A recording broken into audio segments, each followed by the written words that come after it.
Okay. Well, good evening, everyone. Tonight is September 8th, and this is the first meeting of the Northborough Master Plan Implementation Committee. And just for the purposes of the beginning of the meeting tonight, I will, and I should introduce myself. My name is Kathy Jubert, and I'm the town planner here in Northborough. So I will just be going over a few of the standard Zoom sort of rules that we need to do at the beginning of every meeting. And then we'll jump into the agenda. And just after I read this small script that we have, there is, we have to do a roll call vote of every member that's present. So I will just call your names off of the list that I have. They're in no particular order, but you'll hear me. So to begin the meeting, again, as I said, this is the Northborough Master Plan Implementation Committee meeting. This is an open meeting of the Master Plan Implementation Committee. It's being conducted remotely, consistent with the Governor Baker's executive order of June 16th, 2021, an act relative to extending certain COVID-19 measures adopted during the state of emergency. All members of the Master Plan Implementation Committee are allowed and encouraged to participate remotely. This order allows the Master Plan Implementation Committee to meet entirely remotely, so long as reasonable public access is afforded so that the public can follow along with the deliberations of the meeting. And as I had stated, I think when we were offline, the meeting tonight is not being broadcast on Northborough Cable live, but they will broadcast this Zoom recording tomorrow. The public is encouraged to follow along using the posted agenda unless the chair notes otherwise. So there isn't anything such as an executive session tonight, so the meeting will be entirely public. And ensuring public access does not ensure public participation unless public participation is required by law. So for the purposes of tonight's meeting, there will not be any public comment per the agenda. So this is strictly, it's an open public meeting, but as far as any discussion, it will be between the staff, the consultant, and the board members. So the next thing that I need to do is just, when I call your name, just please respond in the affirmative that you are here. First person, Julian Hersch. Here. Amy Paretsky. Here. Millie Milton. Here. Ashley Davies. Here. Tracy Camarano. Here, well done. Did I say that right? Yes. Adrian Cost. Name's at the bottom of the screen. Yeah, I see, well, I don't see physically Adrian, but I think she's trying to get in, Jim. Yeah, she just connected, but I didn't see her mic go on, and then she just disconnected, so she might be trying to log in on a different device. Okay. Bill Peterson. Here. Fran Baxter. Here. Dean Kennedy. Here. Dean Cahill. Here. Rick Leaf. Here. John Campbell. Here. And Dario Damar. Oh, we had Dario. Where'd Dario go? Oh, there's Dario. Okay. Okay, so so it looks like we believe that that Adrian is trying to connect. So when she does, that we'll take care of that. So the first thing, and again, this is not really standard protocol that a staff person runs the meeting, or at least begins running. Runs the beginning of the meeting, but until we get into, which will be relatively shortly, the first thing that we wanted to do tonight is an introduction of each member, and explain a little bit about yourself, a little bit about your background and why it is that you wanted to participate on the implementation committee. I know that, I know all of you, but not everybody knows each other. The implementation committee is made up of 13 members. Some are, standing board members on existing boards, and then there are residents at large also participating on the committee. So just before I get into the committee, again, want to introduce myself to everybody. My name is Kathy Jubert. I'm the town planner here. And I also want to introduce Donnie Goris Klob. I never get that right, Donnie. So sorry. Close. Yeah, better luck with Tracy. And Donnie is our consultant who developed the master plan with the steering committee, and then is also going to be working with the implementation committee. And Donnie works at VHB, and Donnie will get into a little bit more of an introduction when we move to that part of the agenda. So again, in the order that I'll just use for everyone to introduce themselves is just the list that was prepared by the town administrator's office when the committee was first formed. So first on the list is Julianne. Julianne, if you could just introduce yourself and do a little bit of an introduction.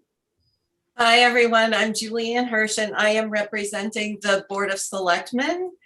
And so I wanted to be on this committee because as selectmen, we serve as liaisons to a lot of different committees and boards. We each get assigned half a dozen or so. And as I've been doing this for the past few years, I realized that there's some overlap between the committees, and there's a lot in the master plan that has already been written that will require communicating and getting these boards and committees involved.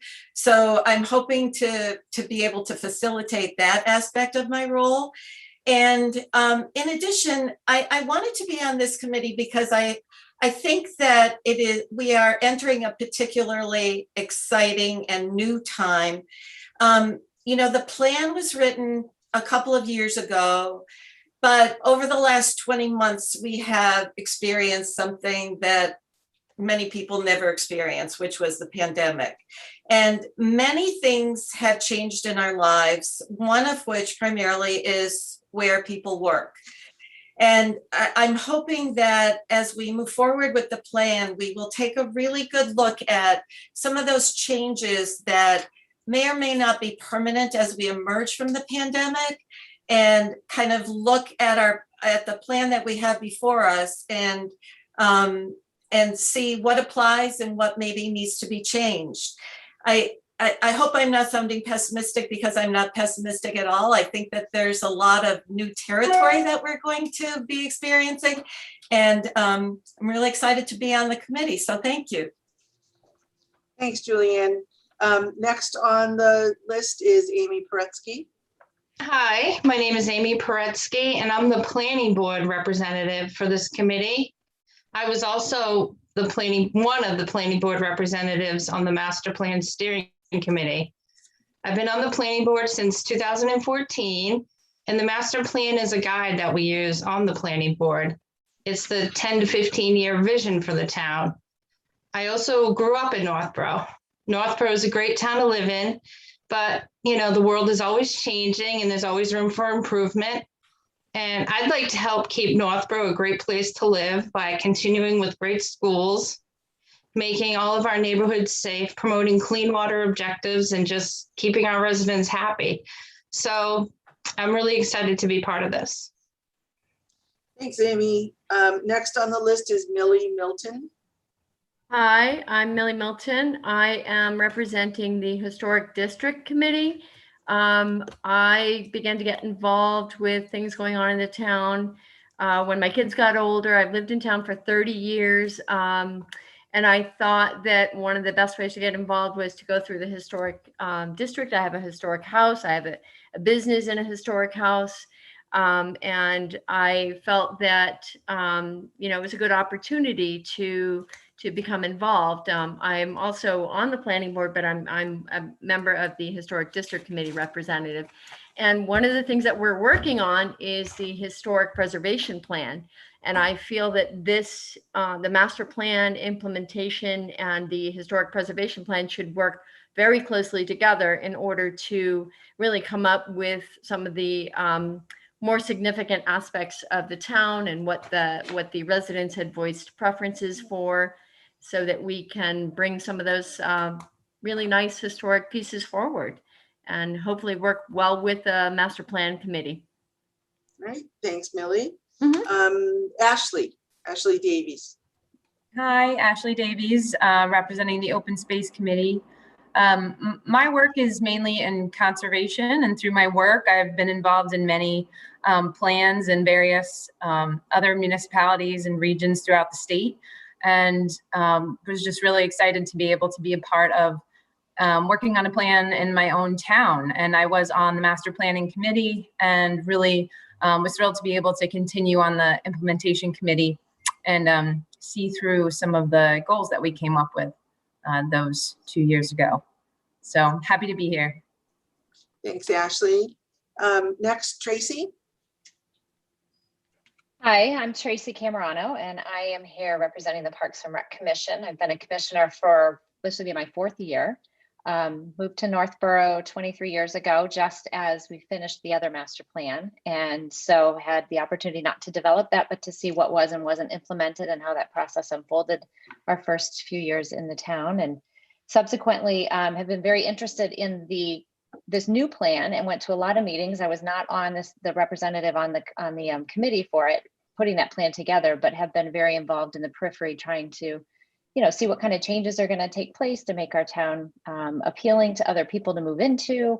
I think to keep the schools, open space, recreation space available to people of all different ages and stages of life. So I've just had a lot of investment in different community programs through the last few years too. 3 kids that have gone through the high school that have been involved in lots of sports. So I do come from that vantage point, but I'm very interested in this whole process and seeing how we can put it all together to make some really fun and exciting changes moving forward.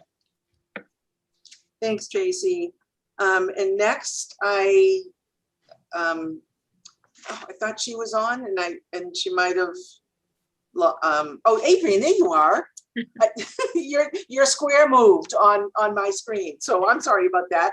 So, Adrian, if you could just introduce yourself.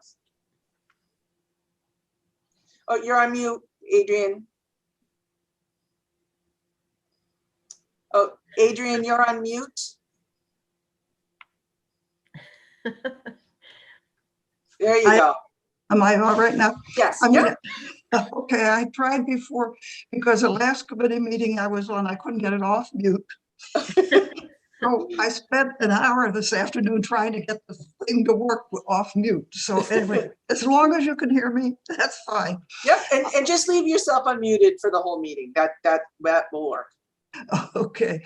I'm chair of the Council on Aging. I moved into Northborough 20 years ago, and we were looking for a new senior center. And I got active there, and I found a lot of friends in Northborough that made my life particularly good. And I'd like to pay back to the town of Northborough and make everybody that good. And as I look at the statistics today, more than 25% of the population is over 60. And it continues to grow. As a matter of fact, there'll be a time when over 50s more than, or over 60s more than 50% of the population. So I'm here to fight for, or not to fight, but to argue for our own over 60 people, to keep them to stay in town, not to move out of town. So Great. Thank you, Adrian. And now Bill Peterson. Hi, thank you. Bill Peterson, representing the Financial Planning Committee. Been on the Financial Planning Committee now in my 2nd term, so 4 years. In Northborough for just about 19 years. My wife is born and raised here, so 3 kids in the school system here, actually 1 off to college, so 1. But the interest for me comes twofold. One is predictability. So we're trying to forecast out 10 or 15 years. And, you know, you have things like, oh, I don't know, pandemic hit during that time frame. Things need to adjust, things need to change. So I'm super interested in the forecasting and the predictive abilities of the plan. And then secondarily, the adaptability of that. What do we do when the plan doesn't go exactly as we think? I deal with this every day in my work life. And I think it'd be super interesting to do this at the town scale as well. All right, thank you, Bill. Next up is Fran Baxter. Good evening, everyone. So I'm Fran Baxter. I'm one of the at-large members. Previously, I have had the privilege of being a member of the Board of Selectmen. I actually started with Adrian on the Council on Aging. I've been in town for 34 years. I currently am on the Zoning Board of Appeals, and I really wanted to be on the Master Plan Implementation Committee because I thought it was a very good idea, like Amy and Ashley, to transition from the Master Plan Steering Committee into the implementation to help start the process. I'm only a one-year appointment, so I'm really hoping to hand it off to well-seasoned and good people to move it forward beyond that. Thank you, Fran. Next, as far as citizens at large, is Jean Kennedy. Well, I'm a retired urban and environmental planner. Lived in Northborough for over 30 years. When I saw the information about the formation of this committee, it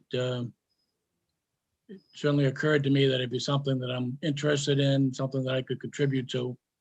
After graduate school, I began my work in the City of Newton Planning Department, did land use and environmental and zoning work there.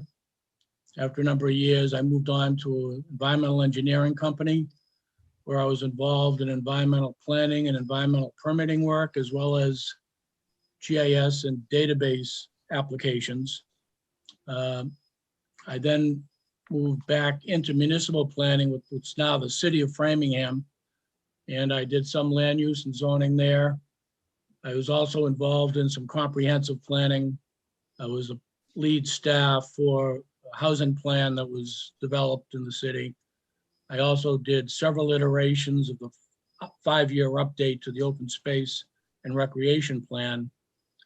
And also part of my work included a lot of grantsmanship, identifying federal and state funding sources for projects that would be of help to the city.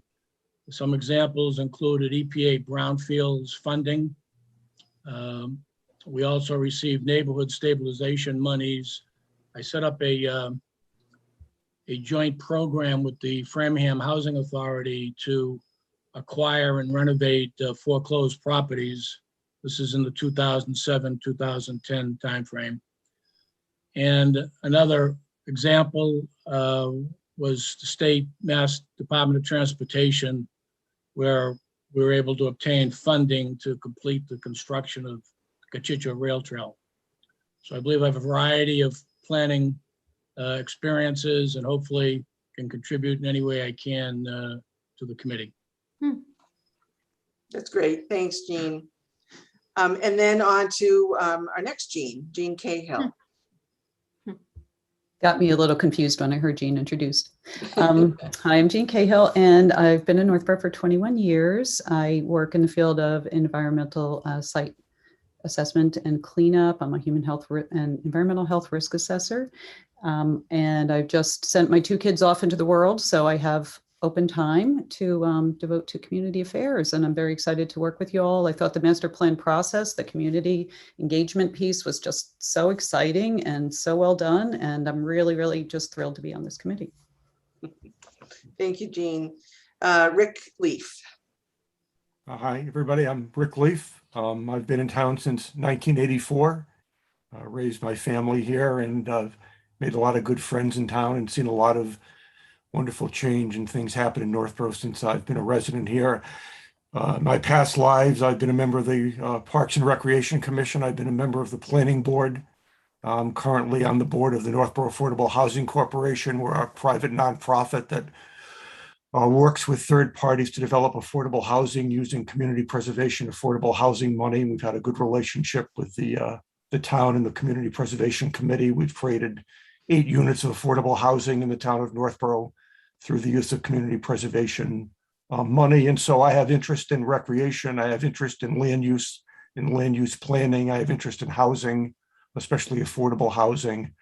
And I think a lot of these things all come together in the master plan. I was on the steering committee, and like Fran, I'm really interested in making sure this continues to move forward and that some of the things that we've talked about become realities here in the town of Northborough. I think we have a good group of people on this committee with a lot of different perspectives, and I think will be very helpful to the town to help guide the town through what we should do and how we should do it. I'm also pleased to see we've got representation from financial planning on the committee, because these things are going to cost money, and how we decide what to spend and when to spend and how to put this out into future financial planning for the town, I think is going to become very important, because eventually what gets done will be a function of what we can spend and how we can spend it.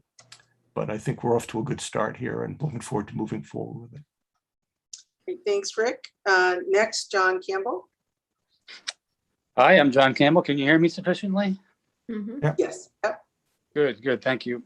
So I've lived in town 26 years, my wife Kathy and I, and we raised 2 very well-functioning humans and through the school system, and pleased to say that. It was a big reason why we moved into Northborough.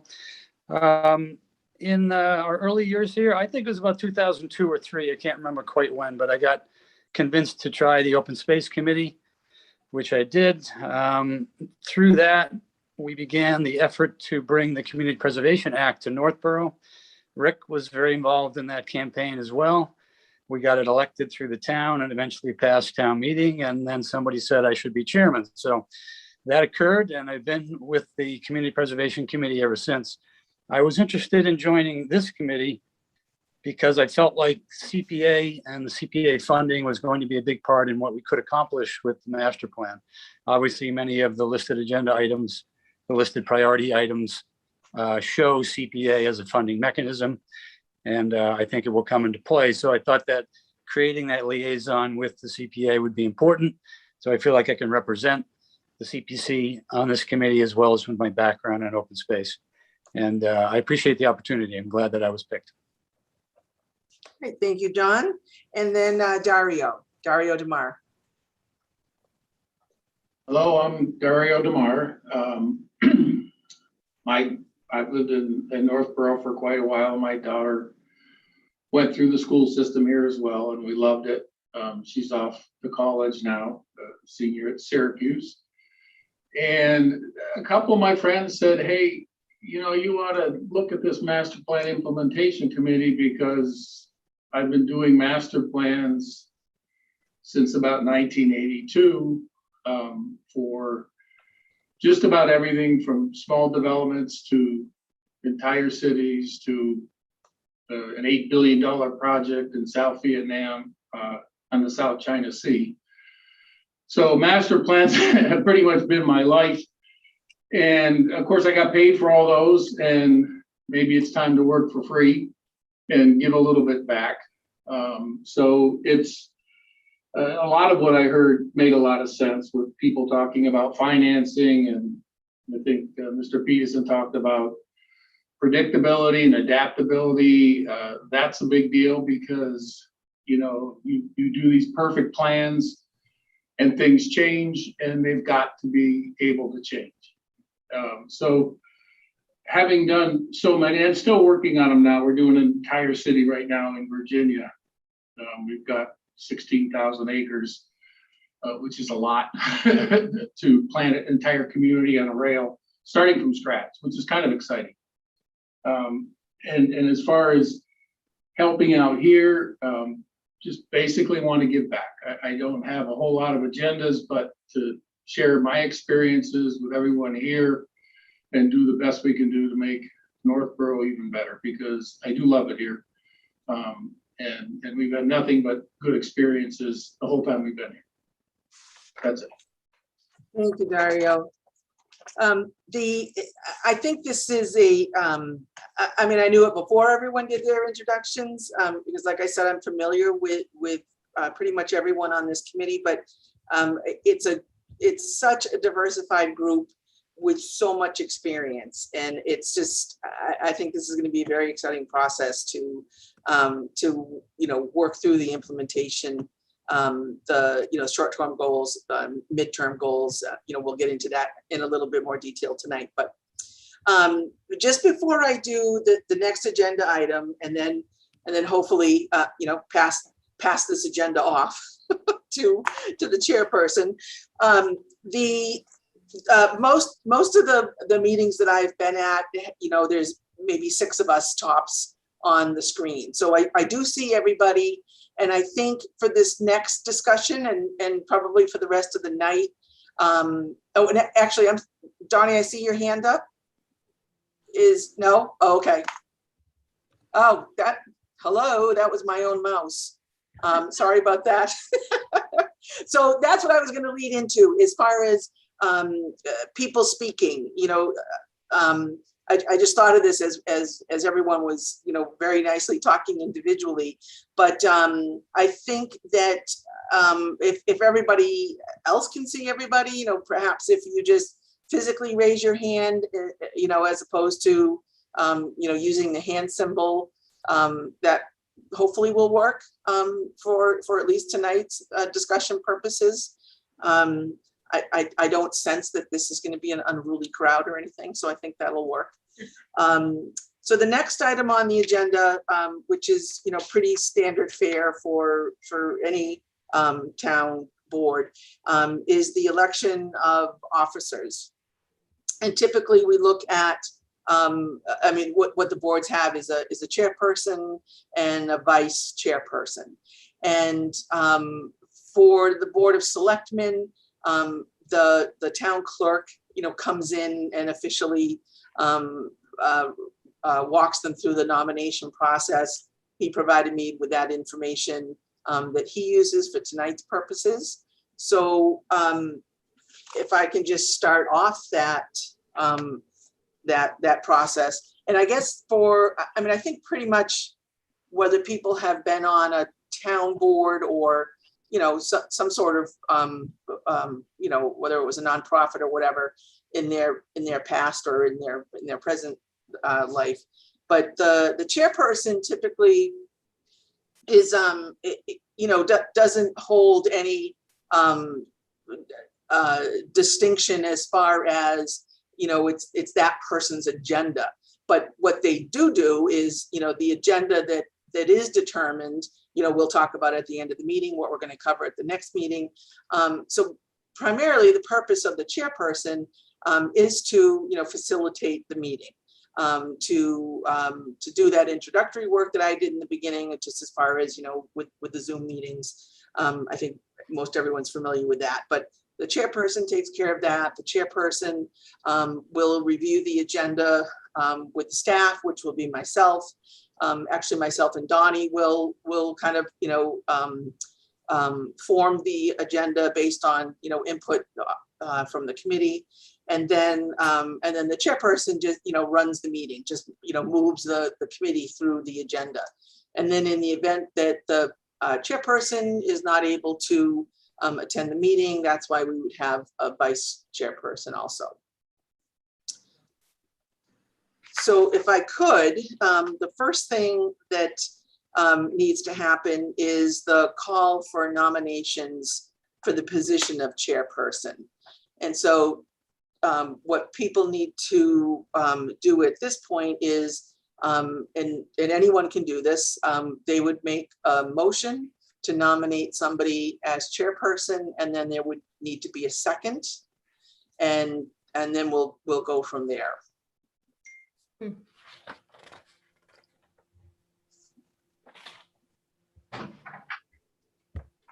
Sure, Jean. I'm sorry, because we haven't met before, it's kind of hard to kind of know each other and kind of sense who would be the natural chair of the committee. I'm wondering, could we vote on this at a later meeting, or is this really something that is necessarily our upfront piece of business? I didn't hear the last part. I'm sorry, Jean. Is it necessarily the upfront piece of business that we do this tonight? Well, I'll just give you my experience. I don't know if anyone else has any, wants to offer any comments, but I just know based on my experience, it's typically been, I mean, most of the boards that I staff are standing boards. So it's it's either a board that's elected or it's a board that's appointed by the Board of Selectmen. So there's continually, members and new members, and it is typically done at the first meeting of such, like when we did the Master Plan Steering Committee, we took care of that as business at the beginning of the meeting, so that, moving forward, the chair would be running the meetings. That's my experience. Dario? You're on mute.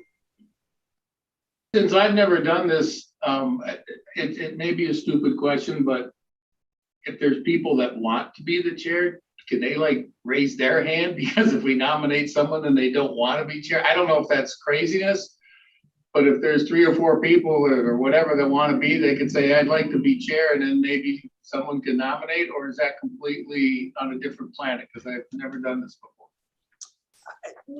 No, I don't think that's unreasonable. That probably might be helpful. Amy? I was going to nominate Ashley if you wanted to do it, just because you were on the master plan before. It's up to you, though. I was going to nominate Jean, but Up to you, unless Jean.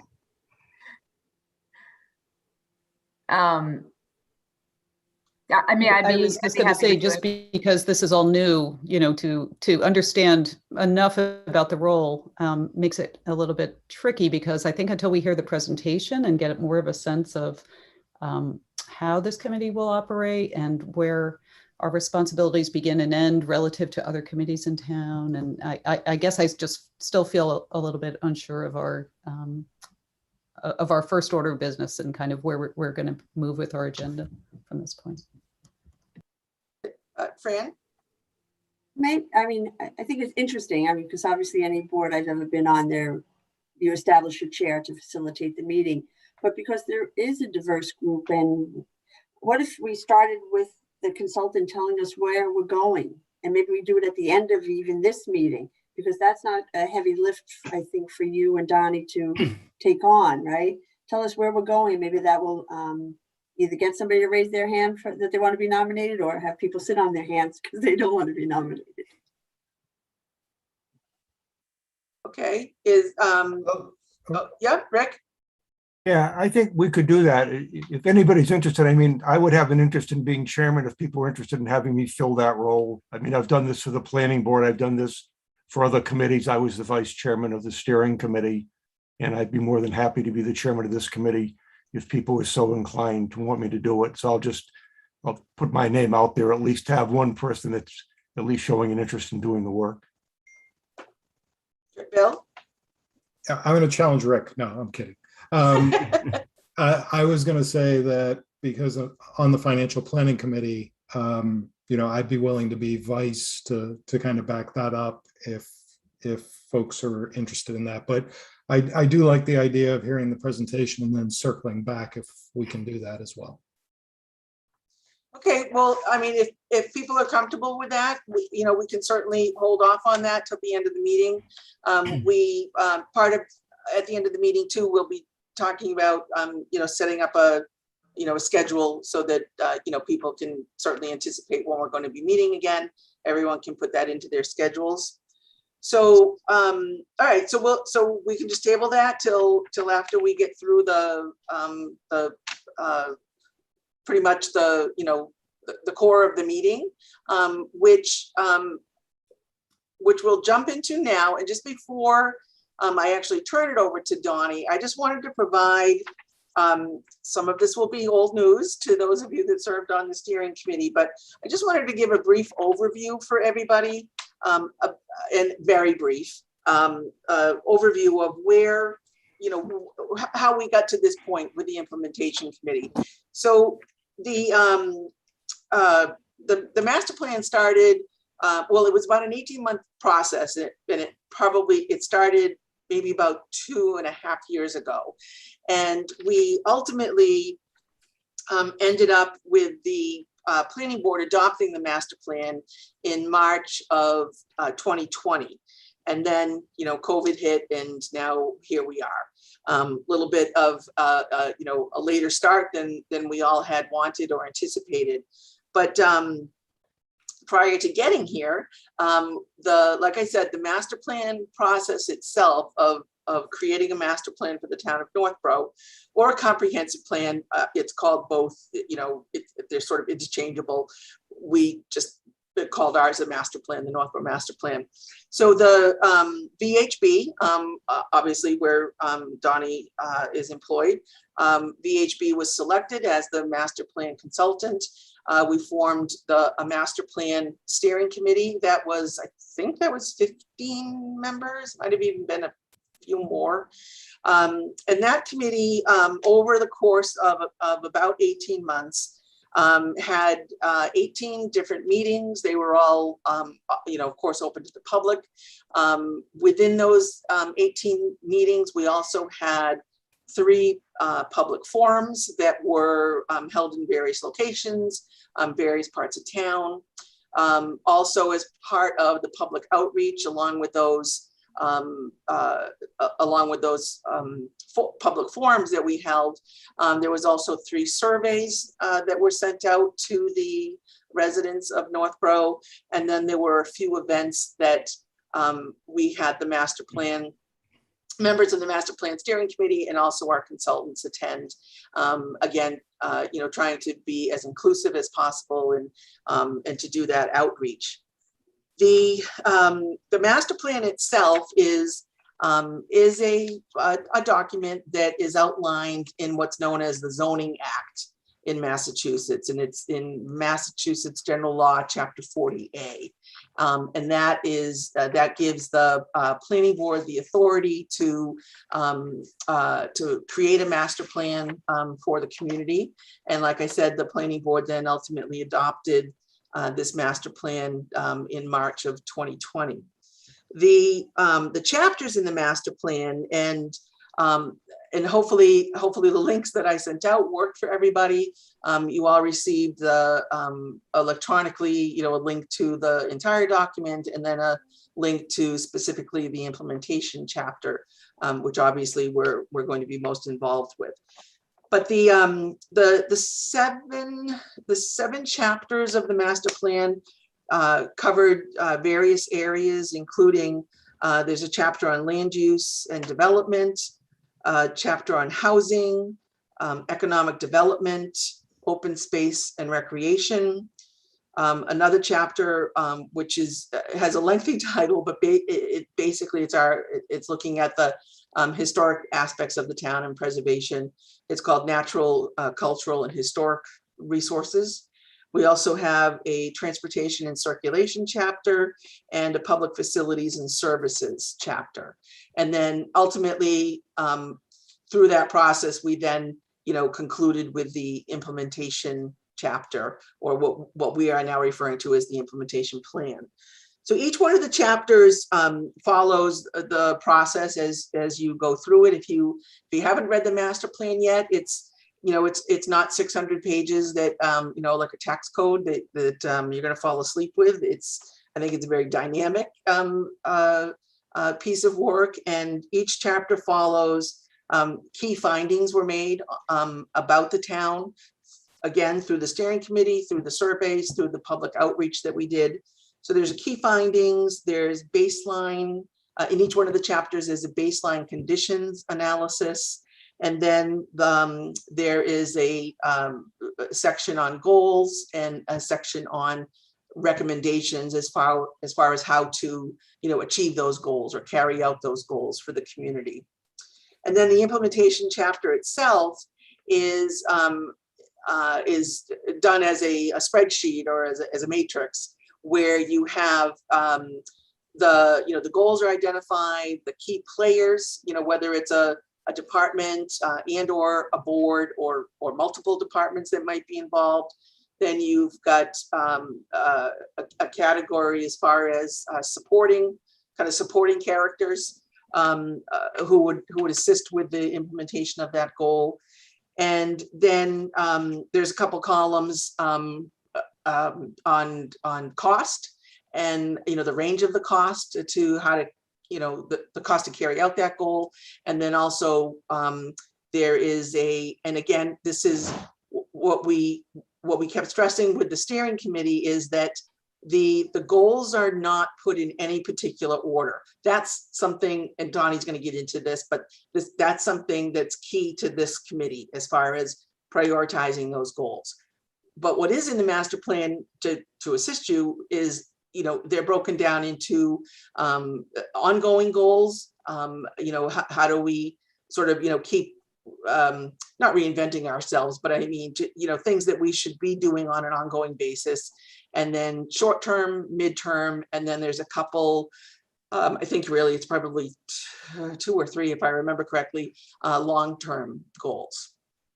So that's the process that ultimately, developed, that we used to develop the master plan. So I'm going to turn it over to Donnie, and Donnie actually is going to give us a little bit of an introduction to himself. After 2 years, tell me again how to pronounce his last name, and then we'll go through the particular items in the agenda. And we think that this, I mean, there's certain things obviously that we want to cover tonight, but we think that it can be interactive. Like after Donnie finishes, a particular subject, if people have questions on it, we can take them at that point and then move on to the next agenda item. Yeah. If there are questions throughout the presentation, feel free to stop me, but there are going to be prompts for inviting comment and questions and discussion. So Downey Gore's Kolb, some of you may see, I may be familiar to some of you. I was the principal planner for the master plan a couple of years ago, so 2.5 years ago. It doesn't seem that long ago, but it is 2.5 years. So I'm glad to see a lot of familiar faces myself. So Fran, Ashley, Amy, Rick, I think that's about it, but I do recognize many of you throughout the public engagement process. So it was a highlight to work on this master plan, and I'm really excited that you guys took the opportunity to create an implementation committee. Because really you guys are the key to making this document a living document and not just something that's going to be sitting there collecting dust. I'm glad, Amy, that you're picking up the master plan as part of the planning board and using it to guide. That's really what it's meant to be, a framework for decision making, town and municipal level decision making moving forward. So tonight I'm just here to present some information on what an implementation committee is and what the responsibilities are. Some case studies throughout Massachusetts that may be helpful to you to guide your decision-making and how you lay out the implementation committee, because there's really no strict formula on how to do this, but there is some examples out there that can provide you with the information that can determine how you want to conduct your business. So just a step back, Downey Gore's Kolb is my name. I'm with VHB. I am a sustainability and environmental planner, senior level. Again, I was a principal planner for the master plan, and a lot of the work that Eugene mentioned, or Gene, is very familiar to me. So I'm, to that point, and across the board, I'm very excited to see the level of experience and expertise that's being brought to this, because I think that's going to be important. Given the different levels of detail and some of the goals and the actions, and given the diversity of those goals and actions, knowing that there are representatives from open space, from historical, from planning, all of that's going to be key to, for this process and this committee moving forward. So if I may just start to share my screen, I do have an agenda. So we've already gone over the first two bullets. The third bullet is my presentation. What I did want to go over is just a brief overview of what my role is going to be in this particular process. I want to introduce you to the tracking tool that we've developed in support of your work. I wanted to give you, and through that, the use of that tool, I want to give you a sense of the high priority and short-term actions and some of the high priority and short-term actions, because there was the priority setting and then there was the time frame, and often is the case that they're not the same. So you may have something that's really important for the community to implement, but it's just not feasible to do it in the short term. Either funding is not available or it takes longer to plan out and make sure that you're doing and carrying it out in an efficient and thoughtful manner. And then lastly, for this presentation is the presentation of the case studies. So again, just giving you a sense of what other communities are doing and how you might learn from those communities in developing the logistics for this implementation committee.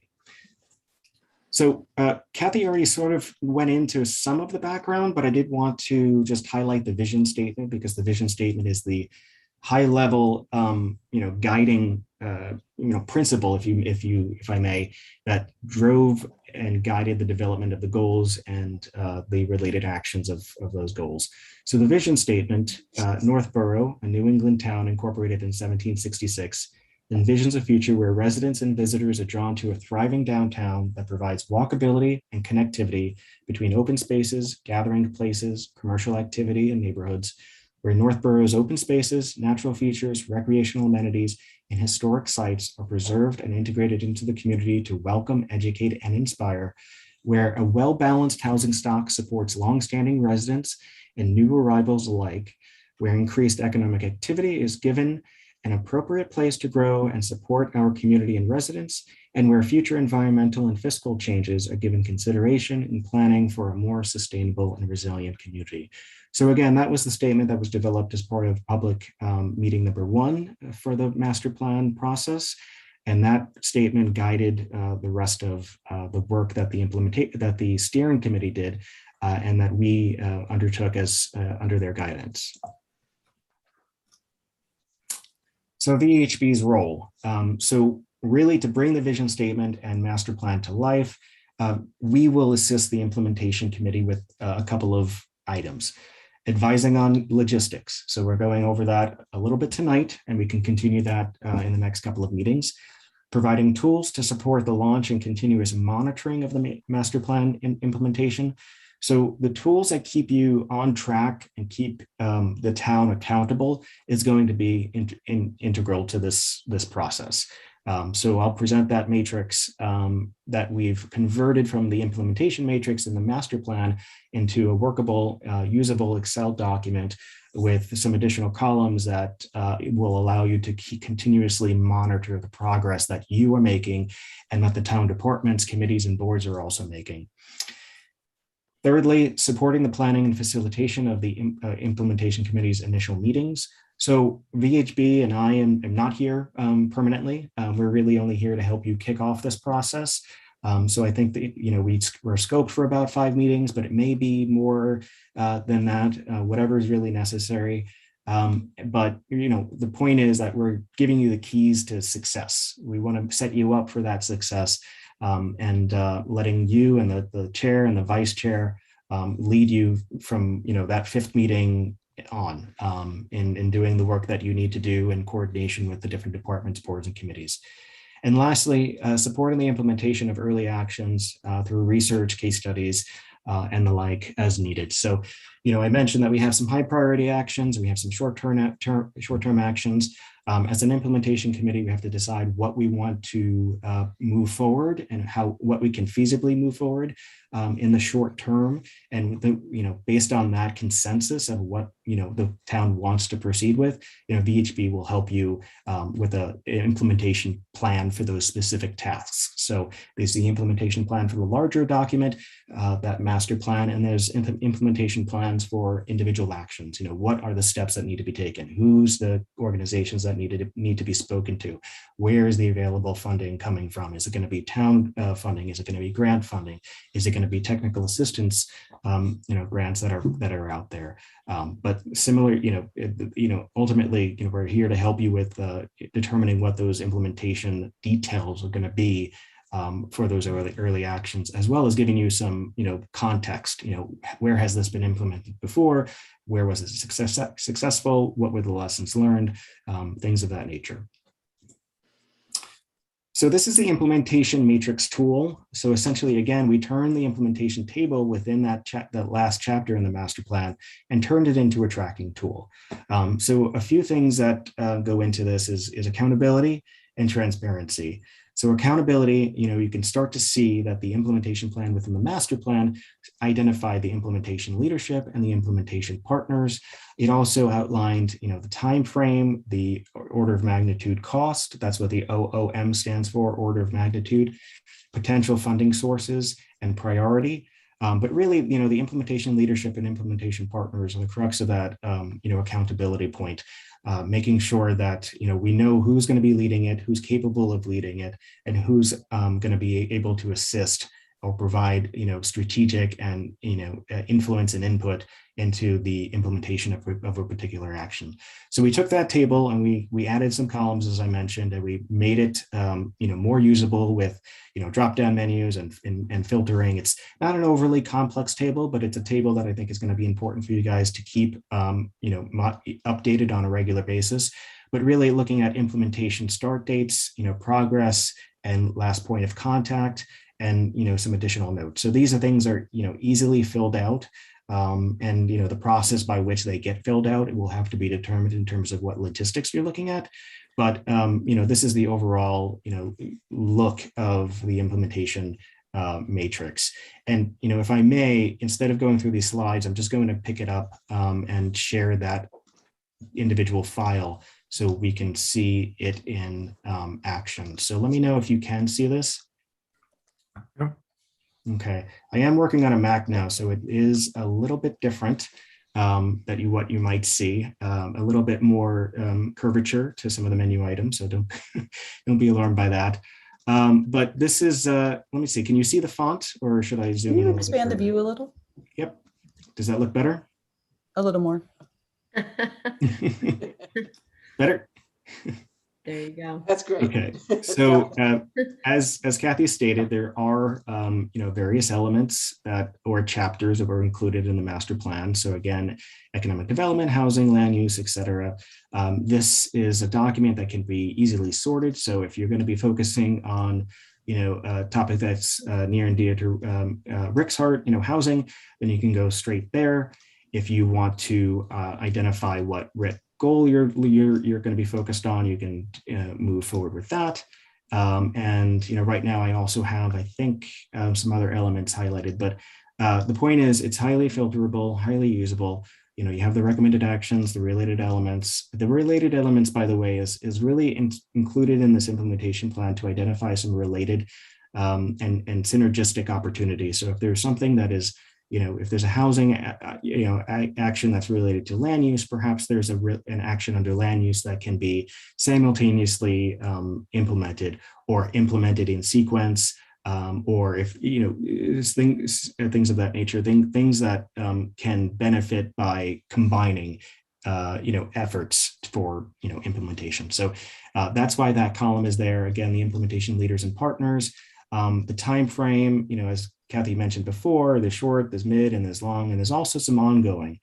So one of the questions is, how are we going to treat the how is the implementation committee going to treat ongoing actions, and keeping up to date on that, because that's a little bit more of an effort to that's something that you're going to have to revisit on a routine basis, as opposed to doing something in the short term, marking it as completed, and then that's done, and everything on that column could be grayed out. But ongoing is one of the options under time frame. And again, what we want to focus on here is the high priority actions and the short-term actions. So if I may, actually, before I get to that, I wanted to highlight these. So the implementation started, it's either it's a drop-down menu, it's either yes or no. Progress status, sorry, that's the filtering. It's not started, started, completed, delayed. Last date of contact, so who contacted and when, and then some notes that you are able to insert as well. So really, this is what you're going to be using moving forward. And on a routine basis, as you gather monthly or quarterly, whatever the case may be, you're going to go through those actions that you're focused on, and you're going to start to fill this out and update the notes again on a regular basis. But as Kathy mentioned, we do have some high priority actions and we have some short-term actions, and we don't have to do that during this particular meeting, but definitely next meeting we want to have a conversation about what actions can we do and what actions do you want to pursue in the shorter term. And these columns, column J and column G, are here to really inform that. So if we can go right to that, what we're going to do is highlight some of the high priority actions. And what we're going to do is highlight some of the short-term actions, and you start to see, and right now we have, these are the high priority and short-term actions within the housing element. So you have explore merits of zoning bylaws that would require a portion of housing units to be set aside for low and moderate income households, undertake a study to understand housing price points, revive the housing partnership to monitor Northborough's housing needs. I'm not quite sure if that's been done, but definitely something that we need to, that was identified in the short term and was a high priority. So without going into each of the individual elements, this is sort of the essence of what this tool is really meant to do: allow you to focus on what's high priority, what's what's identified in the short term, and help you identify what you want to start implementing, and again, tracking that implementation. Now, one note that I alluded to earlier is that sometimes the priority setting and the time frame don't exactly match up. So to that point, things that are a high priority may not be something that was envisioned in the short term, but as was mentioned earlier in this presentation or in this meeting, circumstances change. COVID came about, and new opportunities from COVID, from a positive standpoint. In terms of some funding and some grant assistance and some rethinking of how our public spaces are designed and used, have could change some of the context, the implementation context of some of these initiatives and actions. So perhaps you don't want to just limit it to the short term. Maybe you want to take a holistic look at all of the high priority actions for this particular element. And again, the context changes, and that's why the implementation committee is going to be so important. Is that this is going to be a continuous revisiting of the actions and the nature of their originally intended implementation. So with that end, to that point, I just want to open it up for discussion. Just anybody that wants to provide any comment or thoughts on the tool itself, or high-level comments about priorities and timeframes, anything that anything that this presentation thus far has provoked. Just before we get into that, I just want to let people know that as we're looking at this screen, when you're looking at columns D, E, and F, all of those initials are spelled out in the master plan, so, and at the very beginning of the implementation chapter. So if some of that is looking foreign to you, that's where you'll see it. But just real quickly, like in column D, LU is land use. Get into column E, PD is planning department, PB planning board. Then you get into F as an example, H. The Historic Preservation Committee. Yeah, HPC is Historic Preservation Committee, Council on Aging, Board of Selectmen. So all of that is they're not really true acronyms, but that's all spelled out in the beginning of the chapter. So yeah, and what we can do, Kathy, to that point, which is a good one, is just create or recreate the acronym list within this particular spreadsheet. Similar to page 2, where we looked at and we just replicated all of the different goals. So you have that all in one place. This should be a one-stop shop for the most part. the master plan provides additional context as to why these goals and why these actions were identified. But from an implementation standpoint, just knowing the goals and knowing the actions and knowing the related elements, those are the key points that you guys need to be armed with and equipped with. I have a question. I did have a question also. Okay, I've got a question about sort of the process of how the decisions of the committee then get transferred into the workings of the town. In other words, the committee isn't going to actually do any of this work. The committee's job is initially to take a look at this and sort of talk through it and see from a committee standpoint what the committee feels the town ought to start moving on initially out of all of these things that are in the plan. Yeah. So then that has to be communicated and discussed with, I would assume, the selectmen, the administrator, maybe certain department heads, and eventually agreement has to be reached between the committee and the people who are actually going to do the work or approve the spending of the money or the allocation of resources. So Kathy, from your perspective, or even Julianne, from your perspective, how does the work of the committee get communicated to and agreed to by the town so then it can be tracked to see if it actually is happening? Well, I think, and Donnie probably, well, Donnie definitely has more experience on this, but what you said initially, Rick, is absolutely correct, is that it's not the responsibility of this committee to physically carry this out. That's why all of these various departments and boards are listed. So once the committee has, and again, this committee is an ongoing committee, but once this committee has first begun to establish, and we'll talk about this probably in more detail at our second meeting, but once the committee establishes what the top 3 goals are, or the top 5 goals, we'll need to take a look at if by chance all say we pick 3, if all 3 of those are for the Department of Public Works. I'll just use that as an example. And Scott's probably having a heart attack now, but if say the 3 top goals that the implementation committee decides upon all fall to one department, well, we're not going to be able to do that because no one department is going to be able to take on more than probably one goal at a time in order to see it through. So again, that's something that the committee is going to have to discuss and figure out, and so that those goals are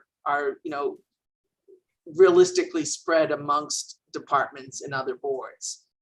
But as far as how that's communicated, I think that and this is where Donnie may have some more insight more than I do, but I think it's a matter of this committee, either I'm actually not sure whether it's that we communicate that to the town administrator and or the town administrator and the Board of Selectmen, and then it gets filtered to each of the departments, that the town administrator then says, okay, this is the number 1 priority. From the implementation committee, it involves the planning department, the DPW, and historic committee. And so those 3 groups would then end up meeting on their own and determining how they were going to carry out that goal. That's your understanding, Donnie, or? It could be. What I've also seen is that the implementation committee has direct relationships with the boards and committees and the departments, so that in a couple of the slides that I have toward the end of the presentation, you'll see that some communities have and establish liaisons to some of these groups, and that those liaisons meet at select meetings of the departments, the boards, the committees, what have you, and work directly with them to make sure that They have the implementation leadership has the tools necessary to implement the action that they support. The role of some of the role of the implementation committee is not to directly do the work, but to support the work. So if there's tangential actions or supporting actions that the implementation committee is willing to take on, then they do those actions and they work directly with the departments. That's not a requirement, but some communities have done that. But bottom line, and at minimum, they either work with the town administration and that gets funneled down, and then they get updates directly from the department, or they work directly with the departments in support of those actions. Yeah, I mean, my question was along the same lines about, who's going to advise on what's practical, but I think it does make sense to start. We've already gotten this plan sanctioned by the town. We have priorities listed. It would make sense to go to these individual boards and say, this is one of our high priorities. This is what we think makes sense to tackle next. Is this something that you're willing to do? And then from there, it goes up the ladder. I mean, the way it usually does, right? Yeah, I mean, there's going to be some buy-in too. This plan already has the buy-in because it's adopted, but then you need that additional level of, is this feasible right now? This is what we think we want to do. Exactly what you said. This is what we think we want to do. Are you able to do this now? And if the answer is yes, then okay, great. If the answer is no, then just, put down in this implementation spreadsheet that you've contacted them and it's not feasible right now, but perhaps it can be feasible. Maybe they said check back in 6 months or something along those lines. I did have another question too. So there are some goals and recommendations on here that various members of the planning committee came up with that, maybe they're not still on this committee, and maybe they're technical enough that maybe no one here knows how to implement those things. Who should we reach out to in those cases?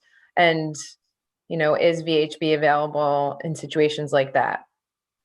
It could be. So the point is, our initial scope is that we are going to be supporting, a handful, up to 5 initial actions, and that should give you a sense of, what the, level of effort is for, implementation support. And you may not do as much as VHB as we'll do during these initial ones, but there'll be a similar level of, the provision of materials.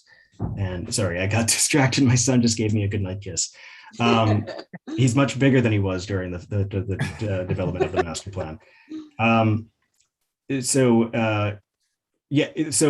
there's going to be the implementation leadership. If they're identified as the leadership, they should have a sense of what that action is, and they should have a sense of what the next steps are.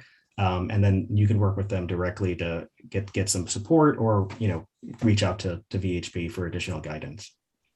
Okay. The one thing that I did want to add about this process, and Kathy, you alluded to it about capacity, but what we in overloading any individual leader with too many actions is, during the process of this, we did do a holistic review of the timeframes and the implementation leadership, and we deliberately looked to see okay, well, the Department of Public Works, how many actions do they have in the short term?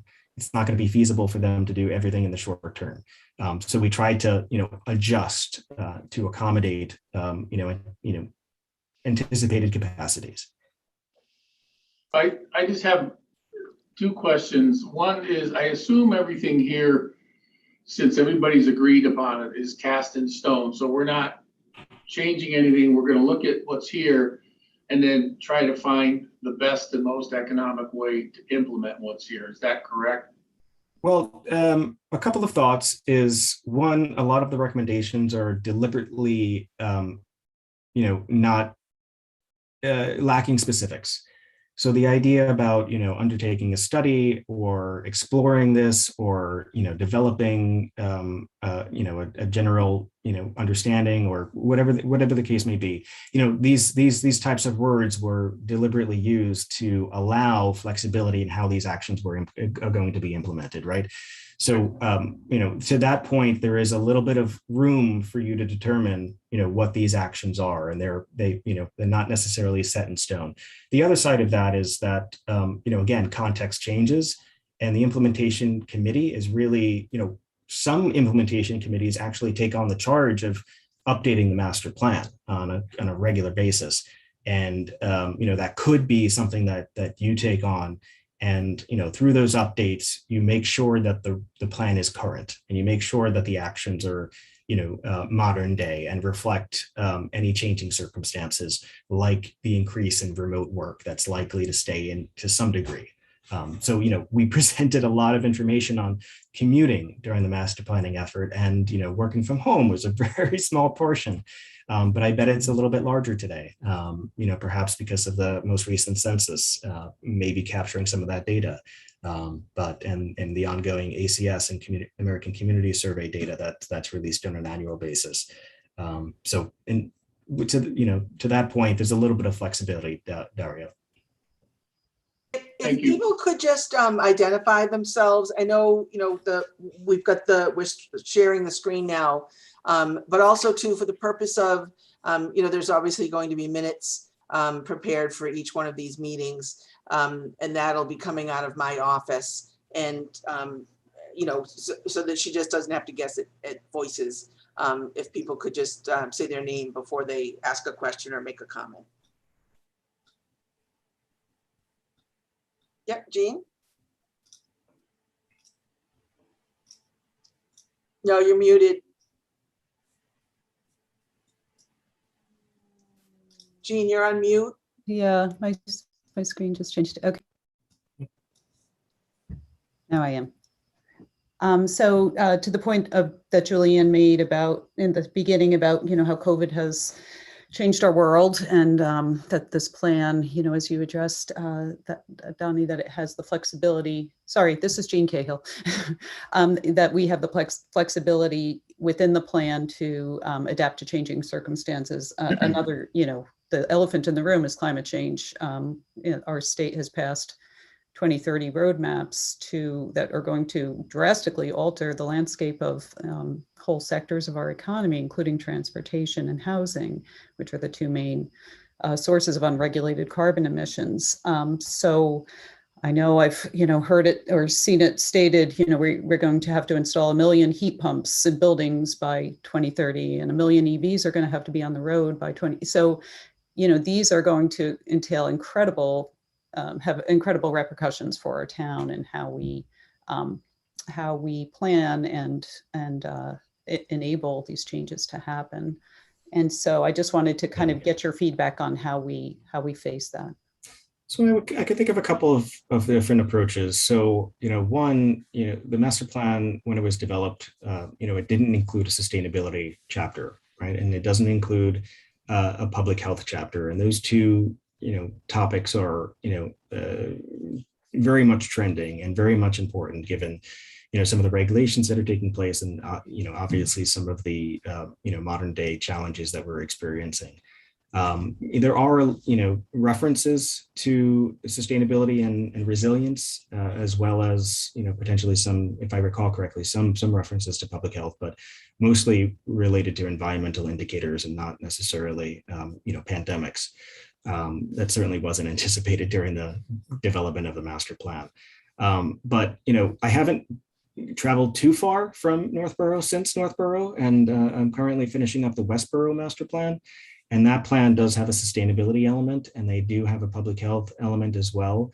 But the one thing that I wanted to point out is that the town actually undertook a climate action plan through their Sustainable Westborough Committee. And they undertook a lot of that, and we supported that a little bit, but we weren't necessarily scoped to work directly with them, but we did provide a little bit of feedback. But the point is that, you can do these supplemental studies and, augment either as standalone or as a supplement to a master plan. There's an example out there where, there was a supplement to a master plan that was done after the master plan was adopted. And, that was the full plan with the supplement was later readopted. You could either do it a couple of ways. You can make a supplement to the master plan, or you can more easily just, do a standalone study. And that standalone study, if it's not already identified as an action, and I'm sorry, I don't remember if it was, it's something that you can agree upon and say, okay, well, this is something that's important. This is something that was not, really talked about during the process of developing master plan. So let's have that conversation and let's identify it as an action. Let's add it to the master plan. So a climate action plan would be something that you might want to take a look at. I think Julianne, I don't know if I can't see you, Julianne, so I don't know if you still have your hand up. Well, I just wanted to kind of circle back to Rick's question about how, we decide on our priorities, we decide what we want done, and then what happens. So I hate to put Bill Peterson on the spot, but my impression is that, especially for the bigger projects like water and sewer expansion, things like that, that has to be written into the capital improvement plan. And maybe, Bill, you could comment on that. Yes. Is that for a short answer?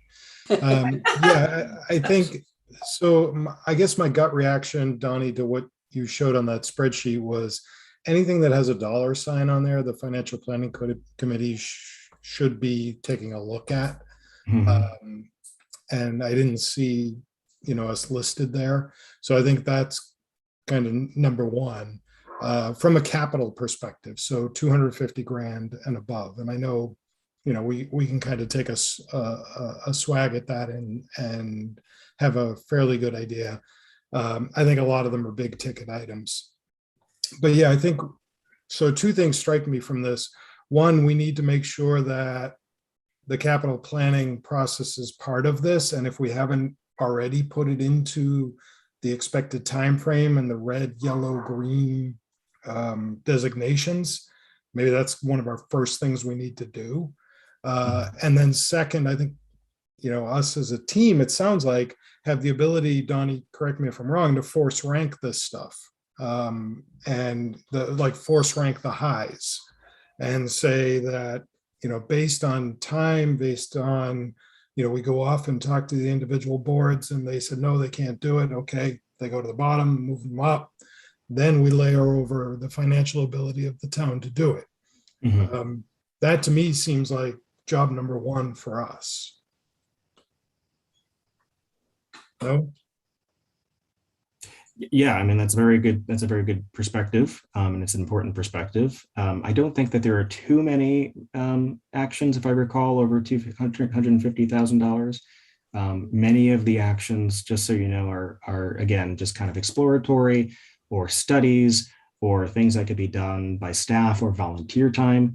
But I do think it's very smart to take a pass through the implementation matrix and identify those actions that are $3 signs, because I think, if I recall, our typical approach is a dollar sign may be $50,000 or less. $2 signs might have been above $50,000, but not higher than $100,000. We have to go back to the master plan.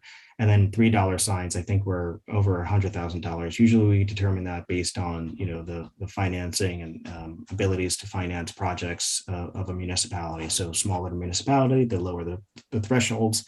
Bigger the municipality, the bigger the thresholds. But certainly taking the first pass at those actions that do have those $3 signs might be worthwhile, particularly those that were high priority.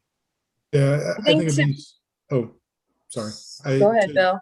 Yeah, sorry. To Julianne's point, I think it'd be super helpful if whatever those dollar signs are worth, we need to know that. Yeah. And then go look at that with that lens on it. Because what I'm hearing here is we have the ability to, based on board feedback, based on funds availability, based on ability to execute, that this committee has the ability to then, I think I said in the beginning, to adapt. Yes. I think that's honestly, that's kind of our value add here, is Yes. managing that process. Just to comment on that, Bill, I think that's definitely important, but this was my perspective when we were writing the plan was don't think small, don't think about what we have now, and don't limit ourselves in that way, think big. And so I would go at this the same way. All right, what are our ultimate priorities? What do we really want for the town? And then we brainstorm, how do we fund that? Do we have that in the capital budget? No. Are there grants? And if it's really not feasible, then it goes to the bottom. But I think we should keep our minds open and have that be the last piece. Yeah, and I'm not saying it's a black and white decision. I think, yeah, or a yes or no decision. I think that's why we're all here, right? We all want to do what's best. And, I'm a big fan of like a forced ranking. It's just the way my brain works. And if we can force rank something for importance to the town and, we can pay for it. So those are good, easy wins. Let's go do that. Yeah, but low hanging fruit first. Easy wins. But one of the roles of the implementation committee might be to explore funding opportunities, and you may want to create either a subcommittee that's dedicated to identifying funds and keeping track of the dates and of that grant applications are due, or some of the evaluation criteria that the grants utilize in terms of their decision making. Or you might want to have, the champions of, whatever action or a group of actions, be in charge of that.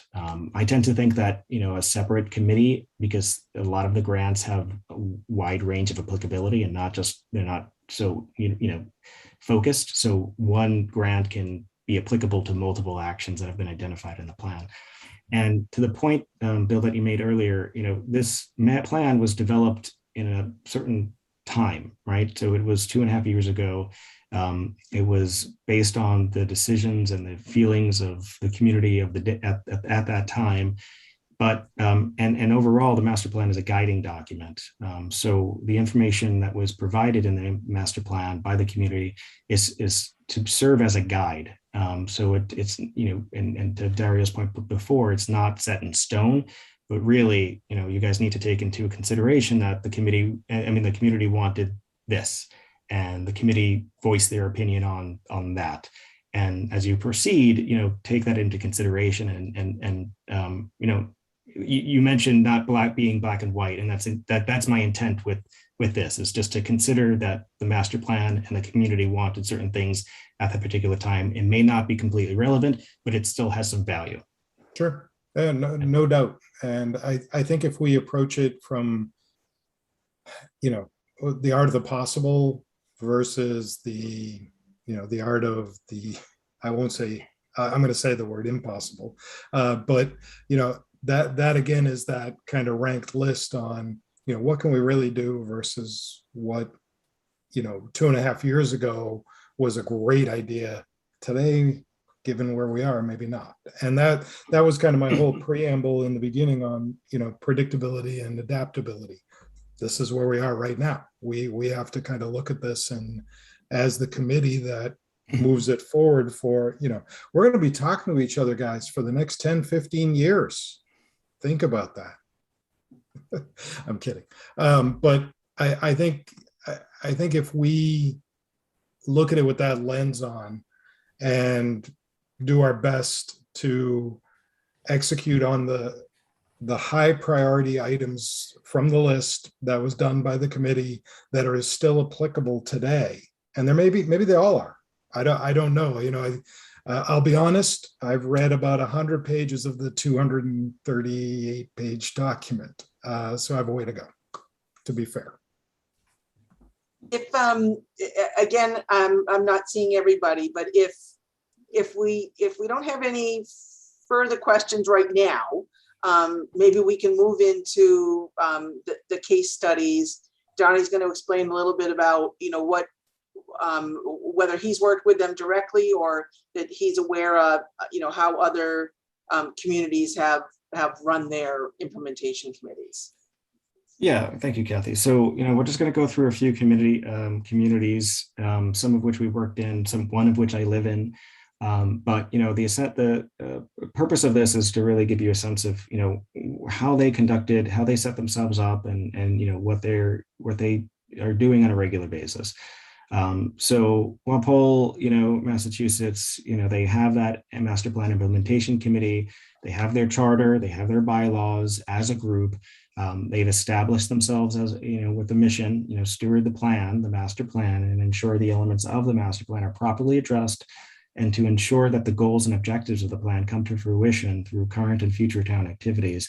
So that's really, a bottom line, statement about what an implementation committee is, making sure the town is sticking to the master plan and using it as a guiding document, and ensuring that the implementation components identified through the planning process are actualized. And then, the role they've identified for themselves is to facilitate balance and coordination between the various elements of the plan. So that's a very good point. What you might want to do, and what you probably don't want to get stuck in is, focusing too much on land use, or focusing too much on housing, or focusing too much on, economic development. What the master plan is really meant to do is provide a comprehensive, set of recommendations that holistically and together, improve quality of life for the community. So, it's advisable that you try to, diversify your efforts, because some folks on the committee is going to be more focused on housing, and some folks are going to be more focused on economic development. You all are on this committee because you want to better the community, and through various ways. So, again, they're looking to meet their vision of being environmentally friendly, recreationally, and educationally, commercially well into the future. But what I wanted to point out is that they consider themselves as an advisory body, and they are functioning as a subcommittee to the planning board. So here you're an actual, you're a standalone committee. Is that correct, Kathy? Yes. Okay. All right. Yeah. And they do have a vice chair and a chair, and they have a good representation from all of the different departments. But they use a very similar task table. Again, this tool has taken a variety of forms for different communities, but really it's just how are you keeping yourselves accountable? How are you documenting your progress? Because at the end of the day, you need to also report out back to the community on what's going on and what you've accomplished and what the town has accomplished relative to the master plan. To that point, the implementation committee sent out updates to all municipal, state, private organizations that have implementation duties, and said, this is what you're going to be responsible for, or this is what you've been working on, and this is the status. Again, coordination and communication. But to Jean's point earlier, there was some items that were not identified in their master plan that, and tools that were not relevant at that time, but they did add and did include in a master plan update. So the Green Communities Act, Chapter 40R for smart growth and financing there. And then, low impact development has increased in its importance with respect to stormwater and water quality, and in particular with climate change and creating some nature-based solutions to flood control. So those things they added through a master plan update. Hanover, Massachusetts, very similarly, they established their role of being, except for Hanover, the planning board served as their implementation committee. So that's a little bit different from what you guys are doing and other communities have done. The planning board has assumed the role of being the stewards of the plan. But what I wanted to point out from Hanover is that they developed a 7-year action plan that supplemented the master plan. So they really, bit it off in chunks. They said, okay, well, this is, our plan is a 10 to 15 to 20 year plan. We're going to, make it a little bit more manageable, and we're going to focus on, 7 years. And they created an action plan that outlined a roadmap for implementing actions over a 7-year period, as opposed to a 10 to 15 year period. Arlington is where I live, but what I want to point out here is, and Arlington is a very active community with respect to implementation. They do have subcommittees. So I alluded to this earlier, but they broke out into subcommittees either based on, the topic that, the master plan element, whether it's land use or whether it's housing, or they had specific committees based on, furthering a particular study. So they had a Millbrook corridor study group that was part of the implementation committee, and they, oversaw the development of that particular study, either serving as, and I can't remember, either serving as interview board or a committee that advanced the study itself to the point where the study was taken over by a specific department, or they oversaw the entire study. I'm not quite sure, but the point is creating a subcommittees, dividing yourselves into groups that focused on either housing or economic development, or financing, or grant and funding identification, whatever the case may be. This community identified themselves as a committee that was broken out in subcommittees. And another point is they meet quarterly as opposed to monthly. What we may want to do for this is meet monthly until you guys get off and properly initiated and get more on autopilot. At that point, maybe you guys meet on a quarterly basis to gather and update and review the implementation plan to see any updates that need to be made. And they also had a website, not highlighted here, but a website that actually is pretty ambitious. Each subcommittee has their own webpage. I might not suggest that for you guys, but an overall webpage that, again, getting back to the transparency part of it, you guys let the rest of the community know what you're up to and what progress has been made with respect to the master plan. And Maynard is a community that I did work with. They consider themselves as an advisory board. They monitor and support the different town departments and committees. This is the particular group that did have liaisons from the implementation committee to the different departments. Those liaisons do attend certain meetings of those departments and boards and committees. But their specific activities, they aid in strategy to implementation. They monitor progress by tasks. They provide general support, either whether it's necessary to provide additional data, or they identify grants, or they provide support in writing the grant. They get a little bit more hands-on. And the point I wanted to make that I've been mentioning, but more directly, this particular implementation committee reports directly to the select board, the town administration, even reports as part of their the town's annual town meeting and town report. So they provide an update in that way, and they also perform community outreach. So the master plan itself had a lot of community outreach, 3 public meetings and 3 surveys. But they do some additional community outreach too, with respect to any things that any updates that they're considering, or any new actions that need to be implemented. It's probably not, and I haven't been involved in that community outreach, but it's probably not broad, and it's probably not as much as what was done for their master plan.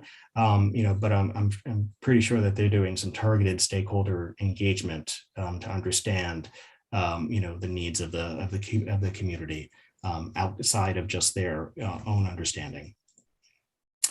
And this is just a closing slide. Really, the things that I think that you guys need to consider: establishing and accepting a mission and duties, establishing procedures for internal and external coordination. Are you going to have a regular meeting schedule? Is it going to be monthly? Is it going to be quarterly? Are you going to identify liaisons to departments, boards, committees? Is that something that you want to do, or do you want to leave that to a chair or a vice chair? Perhaps a distributed model of sharing the work might be more appropriate. But I leave it up to you guys. Determine committee organization. Are you going to have subcommittees that are going to be topic-based or task-based? There may be instances where a task-based subcommittee is necessary because that particular project is so large. One thing that I can can think of is perhaps a downtown master plan that you guys have been considering for such a long time. Having a subcommittee focused on getting that off the ground might be one example of a task-based subcommittee you might want to consider. Determining that schedule and process for updating master plan, if you're willing, if you intend to update the master plan on a regular basis, and that's not a yearly thing, that's not a 2-year thing, that's more of a 5-year, every 5 years, or about there, that you undertake a minor update to a master plan just to keep it current. And then again, developing that web page, on the town's website to convey the progress of your work. So with that, that's I think the last slide. Yes, it was for just the case studies, and really those are meant to provide some high level and sometimes specific lessons or guidance for how you guys might want to conduct your your implementation committee. And here are the bullets on this slide for things that I think that you need to discuss and check off that you've done that. And Donnie, you'll be sending me this presentation so that committee members can, okay. So we'll have that prior to your next meeting. Yeah, I'll be sending you this presentation. I'll send you the matrix, and I will send you what we did pull together as a memorandum that kind of highlights all of the high priority actions by master plan element, high priority actions that are also short-term actions, and then short-term actions. It's a little, it's just multiple ways of looking at those actions that were identified for, what I might say is primary consideration.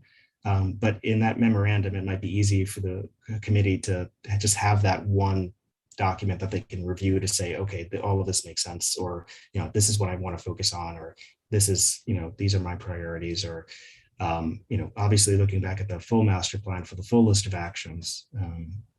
But, that might be helpful for the group as well, for efficiency purposes, in case you don't have time to review a 200+ page document. John, do you have your hand up? I did a while ago. Oh, sorry, John. That's okay. If you don't mind, I'll make a quick comment because I think it's relevant to what Donnie was just listing in terms of logistics. In a comment that Rick made earlier, and I just wanted to say that I was assuming, because of the format of the committee and where the members come from, that those that are associated already with a board or commission would naturally be the liaison, be it to financial planning, council on aging, whatever, and that would be the role that member would naturally play. So that, for instance, bringing an idea from the master plan implementation committee that we want to see some action on and bringing it to that particular board and seeing how it can work in and what cooperation is needed. And also to the question of funding, does that board provide the ideas for funding for that idea? And that I just assume that would be sort of the natural function of the committee. Is that logical? Well, I'll certainly respond to that. That is partly what we had in mind when we when I say me, it was myself and the town administrator primarily that looked at, master plan's been adopted now. How do we move forward with implementing it? So one of the reasons why we did want to have specific boards represented was so that person was the bridge or the conduit between what the master plan implementation committee is talking about, and then bringing that back to their board, and that would be in a variety of forms, whether it's just updating in general, and then when if it specifically involves that a particular board and or whatever board whatever department that board works with. Good. And then further to that, I really think subcommittees could be very effective within this committee and would provide a role for the at-large members to participate, generate activity, generate action points, and then bounce those back at the committee and in turn to the specific boards that might apply. And maybe the first subcommittee is one that addresses what we think might be one of the first short-term actions that we could actually show some visible progress on. I don't know how many months it might take to get to that point, but just a small anecdote. I remember the Community Preservation Committee when it first started. Similarly, we hadn't really no idea yet what the roles would be, and but we knew that every year we had to go to town meeting and do something. And one of the members, I think it was Tom from the rec board at the time, said, let's pick something doable, small, that no one could object to and yet would show something visible. And it was simply, I think, lighting the flagpole in Ellsworth McAfee, creating a small memorial, small park within a park. And that was really a good idea for a committee that sort of was directionless at the time. Well, I'll let you know, you can all go home happy tonight that one of the action items has already been completed. And you didn't have to lift a finger, but you can all take credit for it. One of the recommendations in the implementation chapter is about working with various boards to put together a stormwater bylaw. And we did do that this year, and it was brought to town meeting in 2021. Good. So we have something that we can check off already very easily. But great. I agree with you, John, because there, as Donnie had referenced, the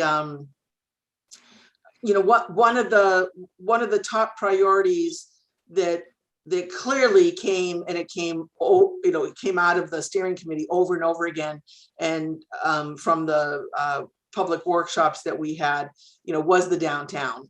And of course that is, if that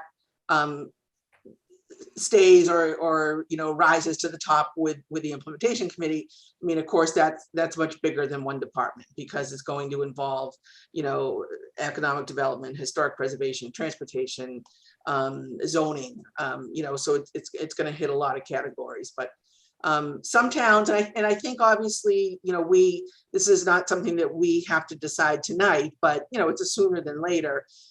As far as the subcommittees, some communities have, they do a subcommittee for every chapter of the master plan. And then, as Donnie pointed out, some of the implementation committees do subcommittees, differently. So there's nothing that's been predetermined for you. So, that's something that we can certainly bring forward, talk about it at the next meeting. Hey, Kathy, question? Sure. Bill Peterson. Hey, Donnie, for you, one of the case studies you showed, I don't recall which one it was, but it was 2004, 2009. So ostensibly they're at the end of the 10 to 15 year portion. Have they done like an after action report on where they started, where they ended up? Do you know? That's a good question. I don't know the answer to it, quite frankly, Bill, but that's something that we can look into to see what they've done. But again, the implementation committees, typically they do report back to the larger community, that is. They do that in various fashions, whether it's through their webpage or whether it's through direct presentations to the select board or at town meeting. Or make a published report. But I don't know what what WAPOL specifically did to report back on their progress, but that's something that implementation committees typically do is provide some sort of report back to the community. Yeah, I just think it would be interesting, given where they are in the cycle and where we are, just to kind of take a review of it if it exists. Yeah, we can look into that. So are there, again, I don't see everybody, but are there any other questions or comments that anyone wants to make on this particular section? It is 8:45, and we still just have the business of our chair and vice chair and just talking about our meeting schedule. So I don't, does anyone else have any other questions? Sure, Bill. Yeah, so oh, go ahead, Amy, sorry. Oh, I was just looking over and the process, the purview, the master plan was under the purview of the planning board. So I was just looking at the process for updating the master plan. I think if the committee has ideas on updating it and ideas, it should funnel back through the planning board, maybe a presentation to the planning board. It's just my initial thoughts. Bill, do you? Yeah, I guess I had a question. Donnie, you mentioned, I guess basically helping us with 5 initiatives, I'll call it. Mhm. Is that you're gonna come and review for us? We can email you, we can have you show up. I mean, what's the mechanics of that? How does that actually work? Yeah, I think we have to work that out, Bill. Okay. It's probably, all communicate similar to the master plan, probably all communication would go through Kathy. Is that probably correct, Kathy, to assume? Sure. Yeah. So, and, we'll together, or myself and Kathy will figure out exactly the extent to which, we help. Obviously we can't do a full-blown climate action plan as part of that implementation support. But really, what we're trying to, if you have questions about, and we can have that conversation during these meetings too. If you have questions about a specific action and what other communities have done, if I don't have the answer on the spot, we could always go back and, get the answers for you and provide it to you in sort of a white paper or a memorandum or something that you guys can take as part of your subcommittee work, if that's what the process you're going to take. But use it as a reference guide. So trying, providing you with reference materials to inform your. Well, I guess here was my thought process. The list you showed, I think it was 155 items or something like that, right? Yeah. Somewhere around there, right? And we have you for 5. So I want to make sure that we develop a framework that we can reuse and repurpose, with modifications across as many of those as we can. Yeah. So what we've done before is we've created implementation sheets, and that might not, that might be helpful for you, but it was a sort of a template by which, you identified the action, you identified, the leaders. It was just one sheet that had all the information that you saw in that matrix specific to an action. And then in addition to that information, you added in implementation steps, links to case studies, list of funding sources, so you had that in that sheet. And that's what I sort of envision is handing off to you folks, in addition to that reference material, is this is what, that implementation sheet should look like, or this is what you should be focusing on and developing. And, the additional supporting, documentation can help you, advance what's on that sheet, if that makes sense. Okay, perfect. Thank you. And as we move through the process, initially when I worked with VHB to set up their assistance, or their continued assistance with the master plan and with the implementation committee, part of 5 meetings with Donnie and with VHB can certainly be amended and revised. I mean, that's our initial contract. Obviously that is, based on funds that were available. So that is, something that, as the committee, gets up and running and establishes yourself, and we get into a rhythm, and we realize that we, need more assistance from VHB, or in whatever sort of direction that takes, that's something that we, we can always be working on that. So initially, so I guess let me just jump into the schedule first, and then we can close with the voting. But so initially, what we had done is we set up with 5 meetings. We talked about that they would be monthly meetings. That is certainly up for this board if you wanted to do something differently. But we initially, we meaning myself and VHB, we initially looked at that might be a good pace, is setting up a monthly schedule. Now,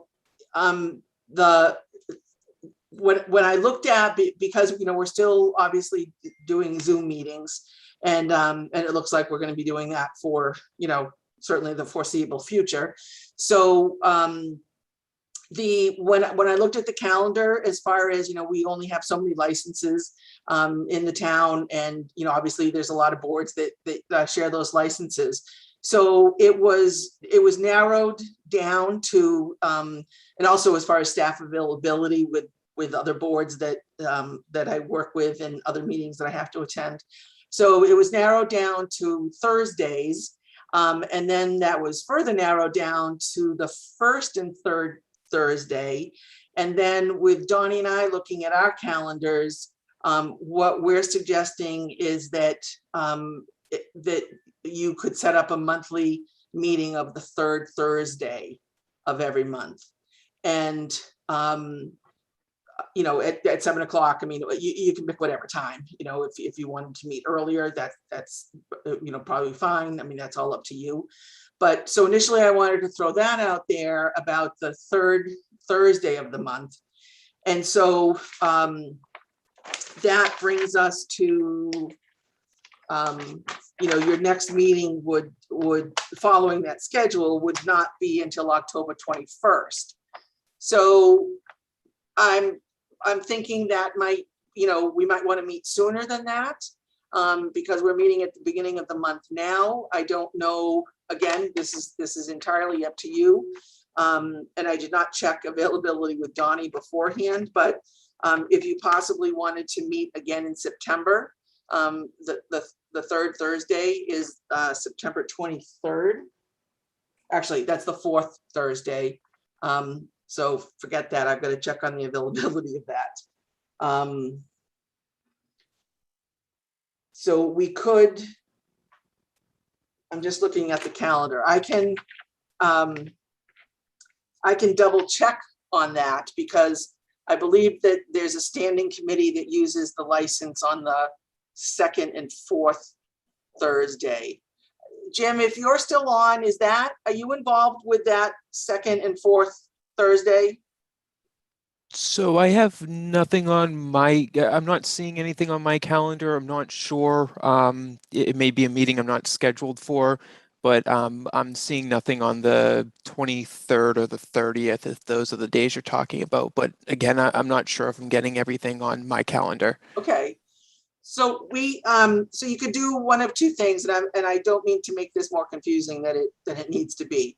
If you want to start right off with the third Thursday of every month, it would be October 21st.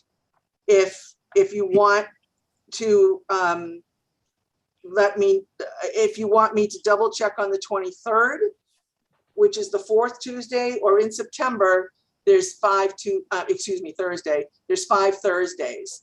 So I know nobody has the 5th Thursday, which is the 30th.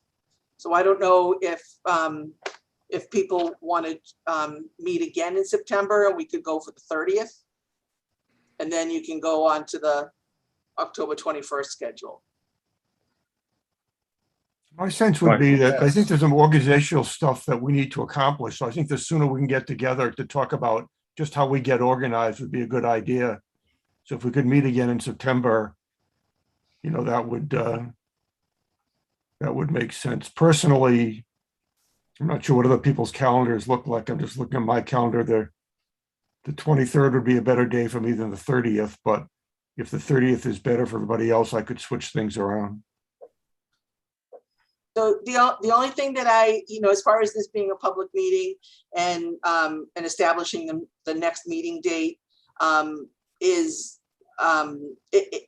there's no public hearing involved, so we don't have to have a definitive date. So if people, if people want me to look at the 23rd tomorrow to find out if there's a license available, and then I can just, notify everybody about the 23rd.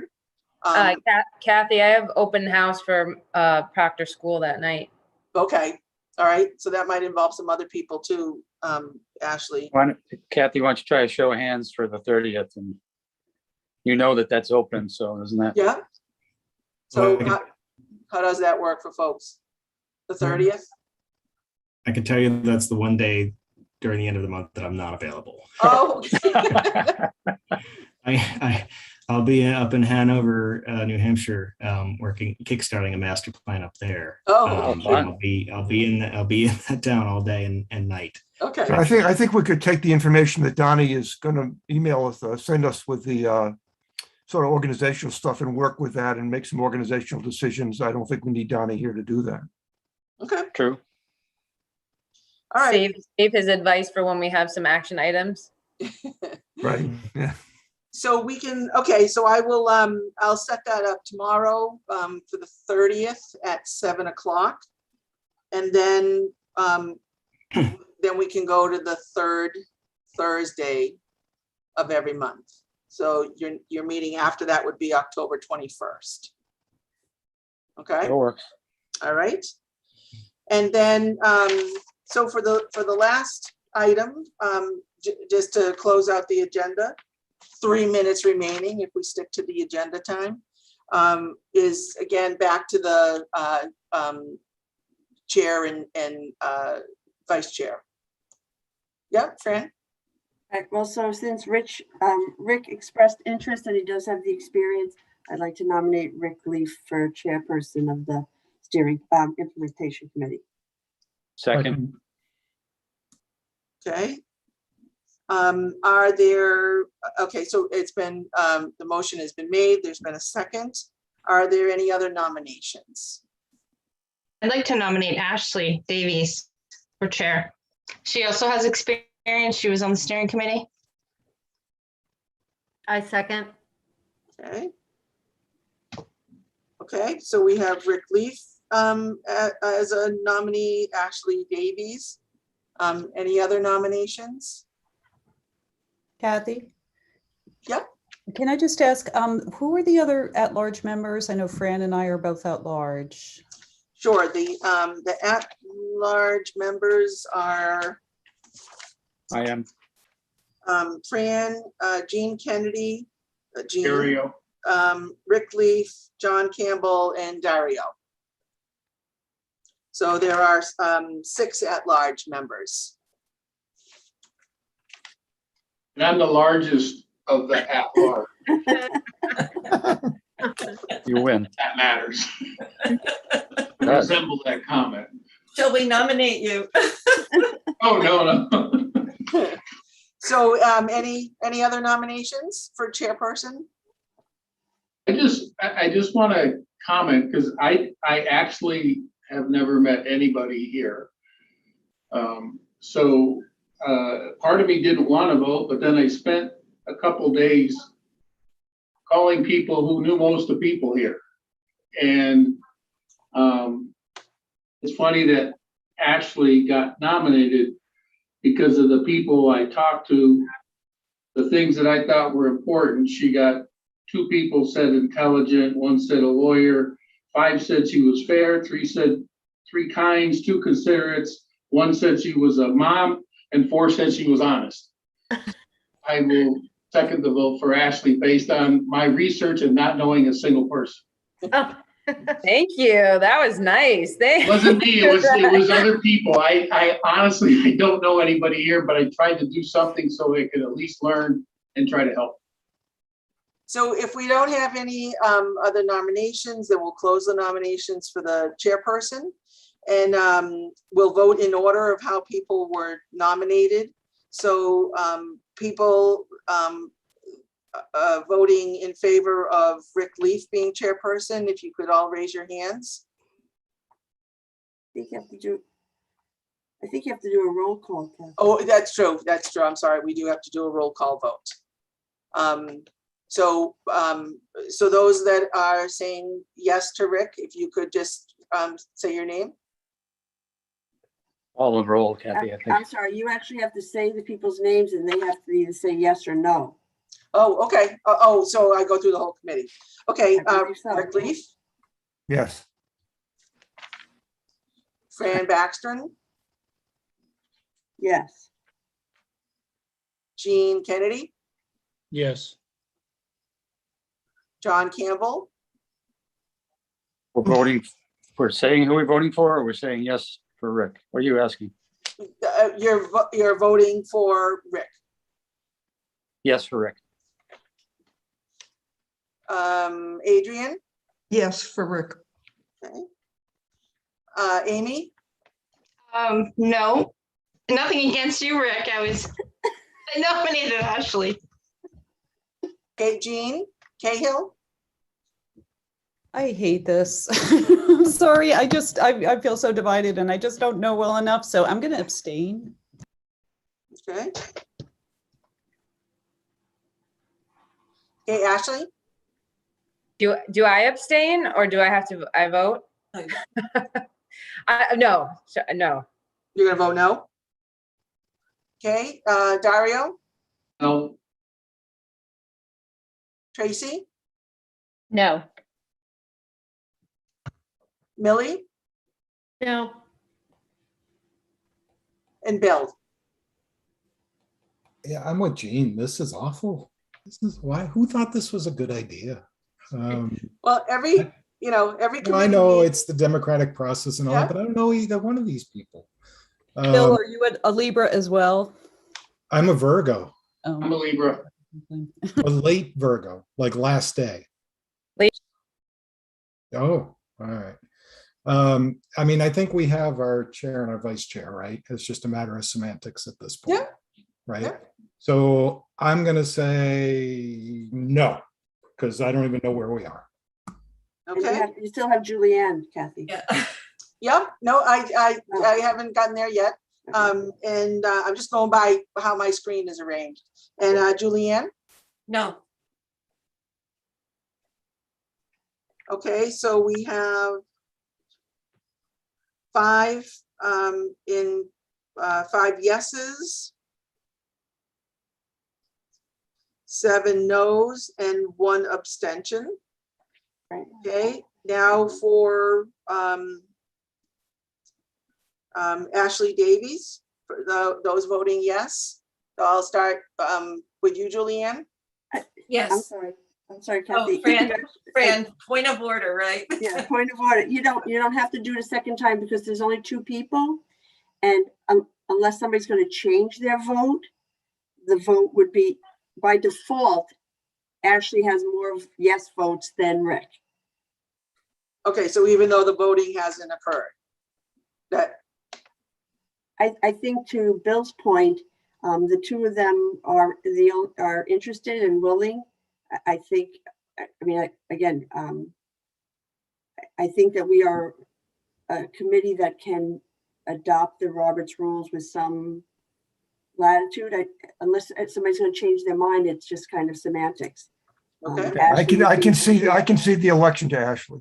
There you go. So Ashley would be chair and Rick would be vice chair. There you go. Perfect. Right. Done deal. Okay, so Thank you.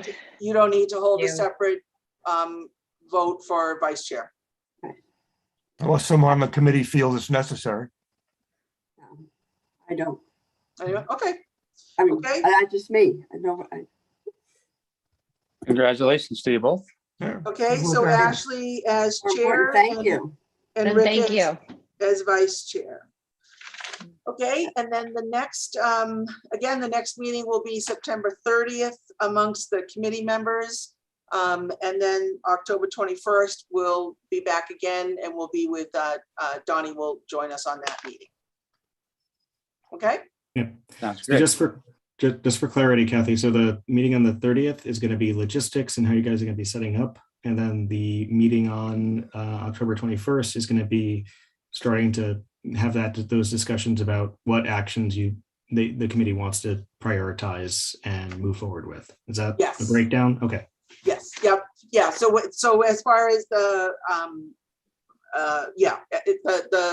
the October meeting will be, getting down into the, talking about the priorities. I think we'll probably have you, well, we'll talk about this more on the 30th, but I think what we'll do is we'll have everybody review the priorities, probably send in your maybe top 3 to me, and then we'll discuss those at the partly on the October 21st meeting. I just have one more thing to add. Not that anyone will pick this one, but the hazardous waste bylaw was already done too. It's on the list. It's like LU 3-4. Oh, okay. Oh, nice. I remember that being a priority of yours, Amy, during the process. Tracy, you had your hand up? No, okay, I'm sorry. Julian had a hand up. Julian does. Julian? So if we're listing our priorities, Jean brought up a really good point. We don't have a climate action goal. And can that be one of our priorities as we send them in, or should we discuss that as an agenda item at the next meeting? Well, we can sort of do a combo of that. What, you know, I think first, and as Donnie had talked about this, is that, you know, we should be looking at the master plan first, and looking at what is in the implementation chapter, and then talking about, you know, as a group, you know, are there things that you already want to add to the implementation plan? Okay. And I have one question. It's probably not appropriate for the next few meetings while we get ourselves organized, but eventually I just want to put in a good word about having some public input and having public comments at our meetings. As I said, I don't think it's probably you know, necessary in the next couple meetings, but as we really start to get into prioritization and things like that, I'd like to hear from the public. And if there's a way we can do that, I'd appreciate it. Sure. Yep. That's certainly something that, you know, that the group can discuss, and how you want to set up your agendas. Okay, thanks. Yeah. Just a quick question along those lines. Yeah, the website that was set up when we were doing the implementation, is that still an active site that we can use, or who is the manager of that website? No, that website is done. And that's certainly something that we can, you know, talk about at the next meeting, and then talk with VHB about that. That's sort of an expansion of what our contract is already, but. Okay. All right. Well, Ashley, you can. Would anybody like to make a motion to adjourn? I move we adjourn the meeting. A second? Second. All right. Thank you, everybody. Thank you, everybody. Great meeting. Thank you. Thanks. Actually, I'll be talking to you about the agenda, and perfect. Thank you. And we'll see everybody else. All right. All right. Good night, everyone. Thanks. Good night. Bye-bye. Thanks.